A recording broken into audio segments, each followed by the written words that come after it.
कृष्ण जन्माष्टमी, जिसे जन्माष्टमी या गोकुलाष्टमी भी कहा जाता है, हिंदू धर्म में भगवान कृष्ण के जन्म का उत्सव है। भगवान कृष्ण को विष्णु के 8वें अवतार के रूप में माना जाता है। इस दिन को विशेष रूप से उनके जन्म के रूप में मनाया जाता है, जो भाद्रपद माह के कृष्ण पक्ष के अष्टमी तिथि को आता है। यह आमतौर पर अगस्त सितंबर में पड़ता है। जन्माष्टमी के दिन भक्त उपवास रखते हैं, भजन कीर्तन करते हैं और रात में कृष्ण के जन्म का समय आधी रात पर पूजा करते हैं। मंदिरों और घरों में झांकियों के माध्यम से कृष्ण के जन्म और जीवन के विभिन्न पहलुओं का प्रदर्शन किया जाता है। मटकी फोड़ी जाती है। मटकी फोड़ दही हांडी का आयोजन भी इस दिन की एक प्रमुख विशेषता है। विशेषकर महाराष्ट्र और गुजरात में यह आयोजन कृष्ण के बाल रूप से प्रदर्शित करता है, जब वे मक्खन चोरी करने के लिए मटकी तोड़ते थे। कृष्ण जन्माष्टमी का उत्सव भगवान कृष्ण के जीवन से जुड़ी विभिन्न कहानियों और उनके द्वारा किए गए महान कार्यों को याद दिलाता है। भगवान कृष्ण का जन्म मथुरा नगरी में कंस के कारागार में हुआ था। उनके माता पिता वासुदेव और देवकी को कंस ने बंदी बना रखा था, क्योंकि कंस को यह भविष्यवाणी हुई थी कि देवकी का 8वां पुत्र उसे मारेगा। अब आइए जानते हैं कृष्ण जन्म की कथा। जब कृष्ण जन्म हुआ था, तब कारागार के द्वार स्वतः ही खुल गए और वासुदेव ने नवजात कृष्ण को यमुना नदी के पार गोकुल में यशोदा और नंद बाबा के पास सुरक्षित पहुंचाया।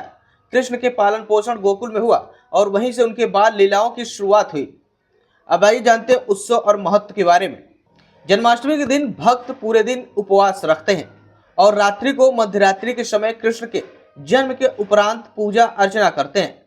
यह उपवास आध्यात्मिक अनुशासन और भगवान कृष्ण के प्रति श्रद्धा का प्रतीक होता है।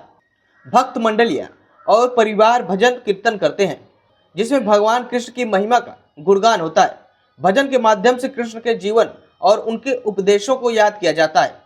झांकियां और रासलीला का क्या महत्व है?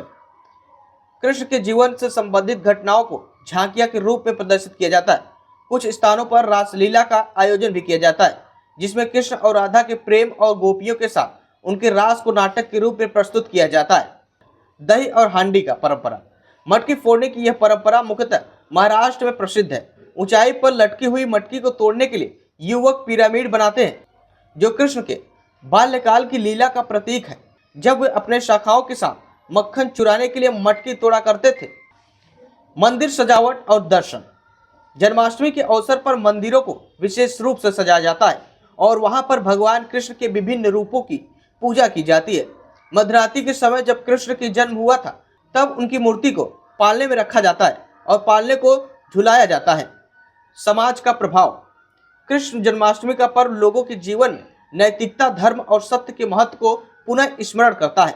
भगवान कृष्ण जीवन से जुड़े उपदेश और उनके कर्मयोग का संदेश है।